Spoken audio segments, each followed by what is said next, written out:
Chelsea gagal dapatkan 3 mata, Liverpool pula menang mudah. Manchester United jangan cakap lah. Game pertama yang aku nak bincangkan adalah game Brentford menentang Chelsea, di mana kita dapat lihat Chelsea struggle untuk melawan Brentford dan Kevin Shade nama dia, Kevin Shade menjadikan gol pertama untuk game ni masa separuh masa pertama.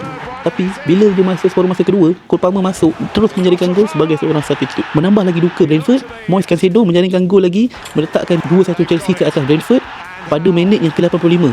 Time ni kalau kau player Brentford, kau rasa macam kau dah kalah lah lawan Chelsea pula tu. Namun semangat juang yang boleh kita puji, Fabio Carvalho menjaringkan gol penyamaan di minit-minit yang terakhir, iaitu 93 minit melalui tap in, hasil daripada balingan yang panjang dilakukan oleh pemain Brentford. Sekaligus meletakkan Brentford 2 sama dengan Chelsea untuk game ni, masing-masing dapat 1 point.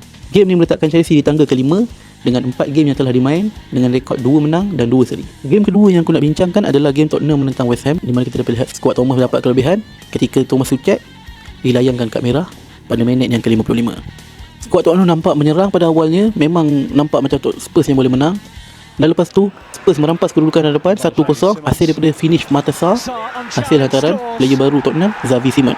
Namun sejurus selepas tu Thomas Tuchel dikenakan kad merah dan teruslah banyak lagi 2 gol masuk lepas tu, hasil daripada Lucas Vergal dan Mickey van der Ven. Standing Tottenham lepas game ni nombor 3 menang, 9 point dan 8 gol telah dijaringkan oleh Tottenham. Game yang terakhir, game Manchester City menentang Manchester United. Semua sedia maklum, Manchester United dibantai oleh Haaland, dibantai oleh Manchester City. Hasil daripada midfield Manchester United memang tak ada leadership, kosongnya midfield.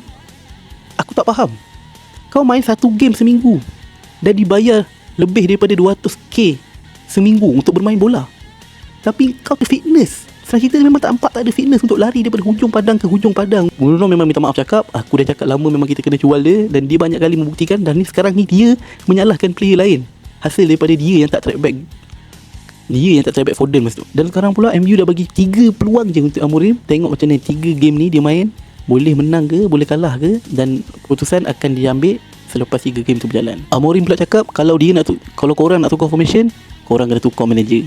Aku jangkakan kalau Amorim masih lagi degil dengan formation dia mesti akan di-sack.